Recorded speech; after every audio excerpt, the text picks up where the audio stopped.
Depuis le mouvement Occupy Central de 2014, la réputation de la police de Hong Kong est passée d'un modèle pour l'Asie à une police anti-émeute, alors que l'ombre de la brutalité policière plane sur les 30 000 policiers.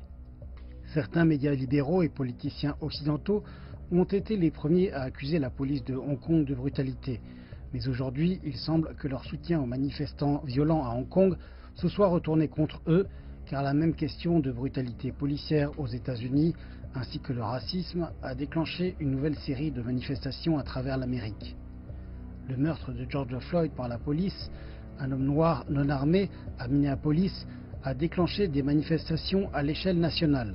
L'officier blanc a ensuite été limogé et accusé de meurtre et d'homicide involontaire, mais cela n'a pas calmé l'indignation nationale. Après de telles émeutes, la première réponse du président américain Donald Trump a été d'appeler les manifestants voyous et de dire que lorsque les pillages commencent, les fusillades commencent. Les commentaires de Trump rappellent le passé non glorieux de l'Amérique. De 2013 à 2019, au moins 1100 personnes ont été tuées par la police chaque année. 36 hommes noirs non armés ont été tués par balle en 2015. La revue Science a, après avoir fait des recherches, publié une statistique qui montre qu'un homme noir sur 1000 risque de se faire tuer par la police au cours de sa vie. C'est un chiffre assez incroyable. Les États-Unis, en tant que démocratie, se placent devant les autres démocraties du monde et de loin pour ce qui est des abus de la police, a déclaré Douglas Ingraham, avocat des droits civiques aux États-Unis.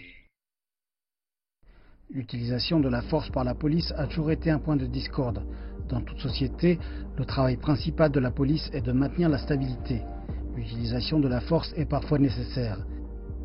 Mais ce qui est sans aucun doute injuste, c'est la façon dont certains médias occidentaux et politiciens ferment les yeux sur la façon dont la police américaine peut avoir à gérer la violence de manière inappropriée, tout en ne manquant aucune opportunité de critiquer la police de Hong Kong. Pour ce qui est de la police, nous avons été injustement traités, si on peut le dire simplement. Nous sommes habitués aux critiques et nous les prenons de manière constructive.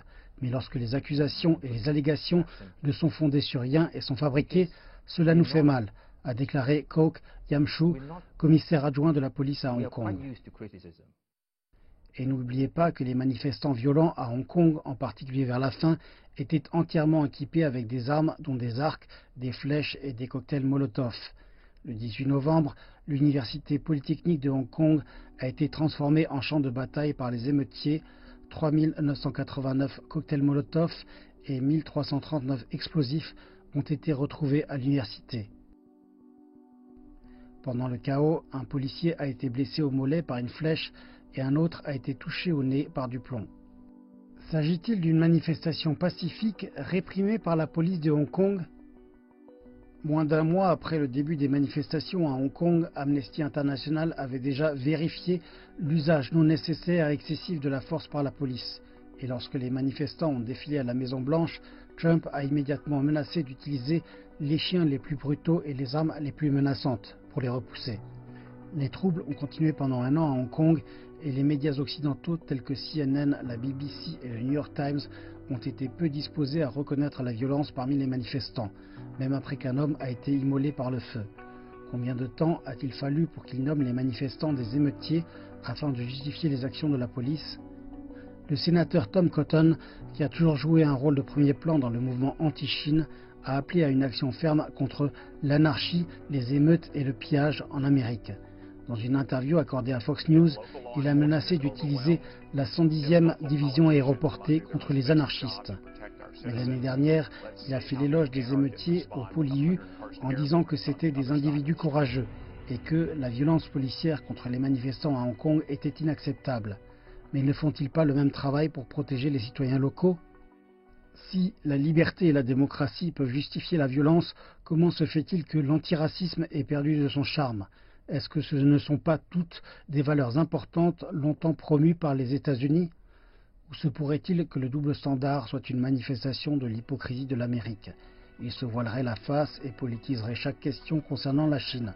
Par conséquent, le maintien de la stabilité à Hong Kong est considéré comme une répression et aux États-Unis, elle est entièrement justifiée.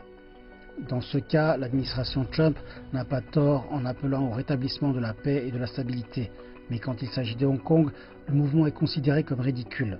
Cela montre comment Washington est en équilibre instable pour ce qui est de sa supériorité morale autoproclamée, conçue pour un théâtre de l'absurde.